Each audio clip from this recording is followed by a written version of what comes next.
मनोज जरांगे पाटील यांच्या भेटीला सरकारचं शिष्टमंडळ पोहोचलेलं आहे। आपण ही थेट दृश्य पाहतोय। सरकारचं शिष्टमंडळ जे आहे ते मनोज जरांगे पाटील यांच्या भेटीला पोहोचलेलं आहे। मंत्री उदय सामंत दिसतायत, गिरीश महाजन दिसतायत। त्यामध्ये आता काय चर्चा होते, सरकारचा कोणता प्रस्ताव ते घेऊन आलेले आहेत आपल्याला पाहायला मिळेल। आणि सरकारचं शिष्टमंडळ आता मनोज जरांगे पाटील यांच्या भेटीला आलेलं आहे। आपण पाहतो की अगदी थोडेच दिवस राहिलेत अल्टिमेटम संपायला सरकारला जो दिला होता तो, आणि त्यानंतर आता पुढची आंदोलनाची दिशा ठरवणार असं सुद्धा वक्तव्य मनोज जरांगे पाटील यांनी सभेद्वारे केलं होतं। मात्र या सभेपूर्वी आता सरकारचं शिष्टमंडळ अधिवेशनानंतर मनोज जरांगे पाटील यांना भेटायला आलेलं आहे आणि थोड्याच वेळात ते चर्चेला सुरुवात करतील। सरकार आता त्यांना काय निवेदन देतं, काय सांगतं हे सुद्धा पाहणं महत्त्वाचं असणार आहे। त्यावर मनोज जरांगेंची पुढची भूमिका काय असणार आहे हे सुद्धा ठरेल।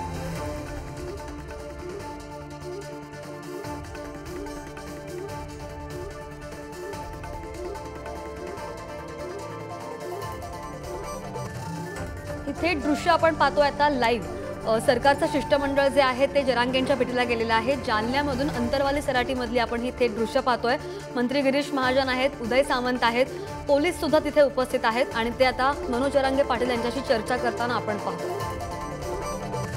या संदर्भात अधिकचे अपडेट घेऊयात। आमचे प्रतिनिधी सचिन जिरे जोडले गेलेले आहेत। सचिन, आपण दृश्य पाहतोय, शिष्टमंडळ जे आहे ते जरांगेंपर्यंत आणि जरांगेंशी संवाद साधायला पोहोचलेला आहे।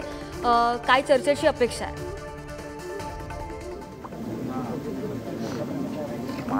उदय सामंत असतील, संदीपाजी भोंगरे असतील, त्याचबरोबर मुख्यमंत्र्यांचे ओएसडी मंगेश चिवटे हे देखील आहेत, तर स्थानिक पोलीस अधीक्षक शैलेश बलकवडे, त्याचबरोबर जिल्हाधिकारी अशा पद्धतीचं शिष्टमंडळ या ठिकाणी दाखल झालेलं आहे।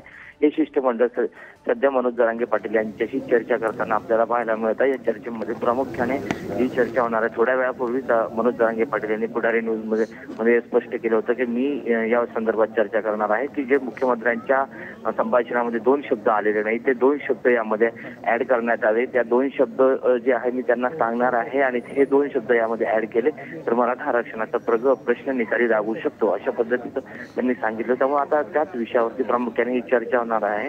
आणि काही झालं तरी 24 तारखेची जी डेडलाईन आहे त्यावरती वाढवून दिली जाणार नाही। त्यामुळे आता या ठिकाणी काय नेमकी चर्चा होती हे पाहणं महत्त्वाचं नाही, कारण की माध्यमांना त्या ठिकाणाहून थोडं दूर करण्यात आलंय काही वेळा पुरतं। आणि या ठिकाणी जे महाजन आहेत, महाजन काही कागद आणलेली सोबत, ते कागद आणि त्यामधले काही मजकूर जो आहे तो वाचून मनोज जरांगे यांना दाखवत आहेत। सध्या दोघांमध्ये नेमकं त्यामध्ये काय काय लिहिलेलं आहे सध्या तरी कळू शकत नाही। मात्र महाजन यांनी आणलेली जी कागदपत्र आहे ते मनोज जरांगे पाटील यांना सध्या दाखवण्यात येत आहे आणि त्यावर त्याचा चर्चा होणार आहे।